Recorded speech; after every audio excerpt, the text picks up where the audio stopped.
Լևոն Խեչոյանի մահվանից 12 տարի անց Զանգակ հրատարակչությունը վերահրատարակել է գրողի վերջին ստեղծագործությունը Մեհերի դռան գիրքը վեպը։ Այս վեպը Խեչոյանը համարում էր իր կյանքի գործը, որով գրողը վերահաստատում է մեր ազգային լավագույն որակները։ Գրքի վիպական շարադրանքի վրա նա աշխատել է 13 տարի շարունակ, բայց վեպի գաղափարը կրել է ամբողջ ստեղծագործական կյանքում, տասնամյակների ընթացքում տենդագին փնտրտուքների միջոցով ձգտելով հասնել մեր ինքնության ծածկագրերի բացահայտմանը եւ հենվելով հայկական էպոսի առասպելաբանությանը։ Նրա առաջին հրատարակված գործերից սկսյալ մենք կարող ենք տեսնել ակնարկներ մեր ազգային էպոսին, հին առասպելաբանությանը եւ հատկապես Փոքր Մեհերին, մեր ազգային ջութսազնավեպի ամենայես հակասական կերպարին,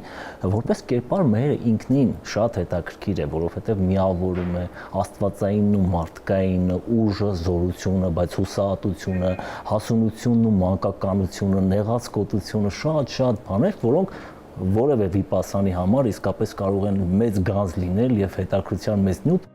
Գրական գործի ծնունդը, որը Խեչոյանը մեռնել հառնելու ընթացք էր համարում, տարիներ շարունակ նրան տարել է իր անձնական փորձն ու փիլիսոփայությունը իր մեծ գրականության տողերում խտացնելու ճանապարհով։ Սկզբում խնկի ծառերն էր, ապա արշակ արքադրած տամատ ներքինի պատմավեպը, ավելի ուշ Սև գիրք ծանր բզեզը, որոնք մեծ վերելքի ճանապարհ դարձան, մինչև ազգային էպոսին անդրադարձը։ Այդ ճանապարհին գրողը տարիներ շարունակ գիտնականի տքնանքով ու բարեխղճությամբ էպոսագիտական ահռելի նյութ է ուսումնասիրել իր հերոսի կերպարում խտացնելով իր եւ իր ժողովրդի սպասելիքները։ Խեչոյանն էլ տարբեր առիթներով ասում է, որ ամբողջ կյանքում սпасել է մի առաջնորդի, այդպես ասում է, կարմիր նշանը ճակատին, եթե չեմ սխալվում, որ գա եւ հայի փրկության ծրագիրը բերի։ Եվ Մեհերն էլ հաճախ այդպես է ընկալվում այս հակասականության մեջ, որովհետեւ նա հեռանում է,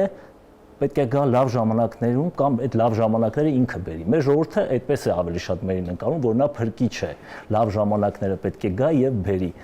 Եվ այս հարցերը հենց վեպում բազմակողմանիորեն Խեչոյանը քննարկում է, արդյոք արդարացված են այս սպասումները, արդյոք Մեհերի գործը կոնկրետ ժամանակի մեջ կոնկրետ խնդիրներ լուծելն է, թե այդուհանդերձ համատիեզերական ինչ-որ խնդիրներ է Մեհերը լուծում, սոցիալական արդարություն կլինի, ընդհանրապես տիեզերական արդարություն։ Թե որքան հզոր ու օրգանական էր Խեչոյանի կապը մեր էպոսի հետ եւ ինչու հենց նրա հետ էր կապվում Փոքր Մեհերի միֆական կերպարի գրական շրջանառումը, անմիջականորեն առնչվում է գրողի աշխարհընկալմանը։ Էպոսը իսկապես շատ զորավոր տեքստ է, զորավոր բնագիր է եւ բոլոր ժամանակներում ասելիք ունի։ Էպոսը հատկապես ճգնաժամային բարդ ժամանակներում մեր ժողովրդի համար իսկապես ամուր հող է, մի խարիսխ է, կարևոր հանգրվան է,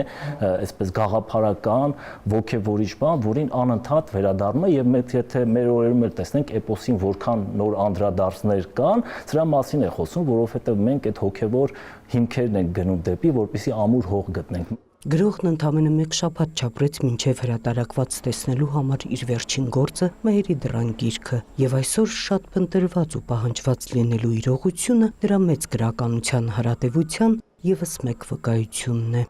Նունե Ալեքսանյան, Էդգար Դավթյան, լուրեր։